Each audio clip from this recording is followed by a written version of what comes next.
Bonjour Mathilde Terrier. Bonjour. Lisa, il est né le 9 décembre 1969. Que s'est-il passé d'autre un 9 décembre? Au sommaire, une seconde main, deux chocs émotionnels et une nouvelle manière d'obtenir rapidement de l'argent. Mais d'abord, on commence par le 9 décembre 1968 et une invention qui va prolonger notre bras, puisque c'est quoi? La souris d'ordinateur. Regardez, voilà à quoi elle ressemblait en 1968. Très belle souris en bois. Attention aux écharpes quand même. Ça ressemblait plus à un boîtier à roulettes. Alors forcément, moi ça m'avait pensé à quoi? À ça. Chirac en 97 qui demande naïvement « Mais qu'est-ce qu'on appelle la souris ?» Voilà, Jacques Chirac en 97 qui découvre la souris d'ordinateur 29 ans donc après son existence. Une scène qui donnera le mythique Mulot, les Guignols. Les Guignols. Mais il l'a vraiment dit, ah non. Non, il n'a pas dit Mulot. Non, il a dit, on vient de le voir, qu'est-ce que c'est ça, la souris d'ordinateur? On en a encore une ici, regardez, c'est presque un outil de collection. Hein, À l'ancienne. On enchaîne avec deux autres événements gravés dans la mémoire collective, Mathilde, qui se sont passés un 9 décembre. Mais tout d'abord, le 9 décembre 1992, c'est la fin d'un conte de fées. Le prince Charles et la princesse Diana ont décidé de se séparer sans divorcer. Information donnée par le Premier ministre britannique en personne, John Major. La cour d'Angleterre s'adapte ainsi au siècle. Il faudra attendre 4 ans avant que le divorce soit prononcé.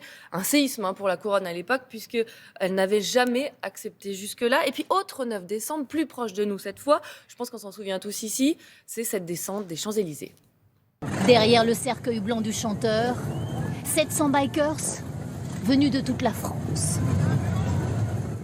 4 ans déjà, les obsèques de Johnny Hallyday, avec ses Harley, mais aussi ses mini-concerts improvisés tout le long du cortège, avant la cérémonie de la Madeleine. C'était quand même incroyable, on s'en souvient que c'est incroyable fou, ce qu'on a vu ce Il y avait jour-là. une émotion inconsidérable. Bon, le 9 décembre, sur lequel vous avez choisi de vous arrêter tout particulièrement, c'est le 9 décembre 1977. Oui, ça remonte, parce que qu'est-ce qui se passe ce jour-là?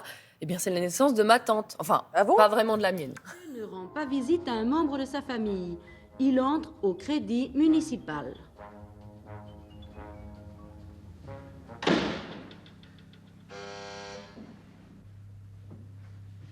Monsieur, Combien me donnez-vous pour cette montre? je vais vous le dire, monsieur. Bon, à l'époque, ça ressemblait pas à ça. Votre tante est très très âgée, c'est 1777. Oui, voilà, elle est très vieille.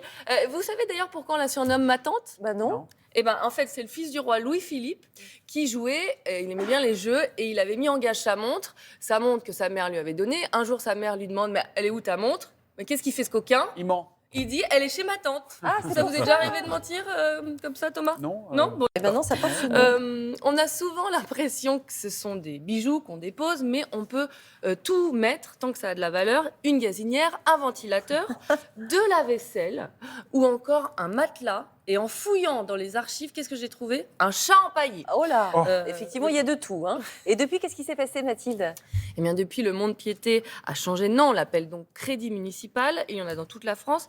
À votre avis, somme moyenne à peu près empruntée par les Français? 60, 80 euros, non, c'est des petites sommes, non? Ah non, 1 000 euros, à peu près 1 000 euros. Mais on peut aller jusqu'à 5 millions d'euros. Bon, à ce prix-là, je pense qu'il faut avoir un Renoir chez soi.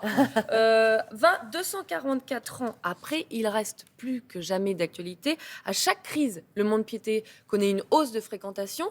Eh bien, ça a été le cas visiblement en Italie pendant la pandémie. Chez nous, j'ai vérifié pour l'instant, c'est plutôt calme. Eh bien, merci beaucoup.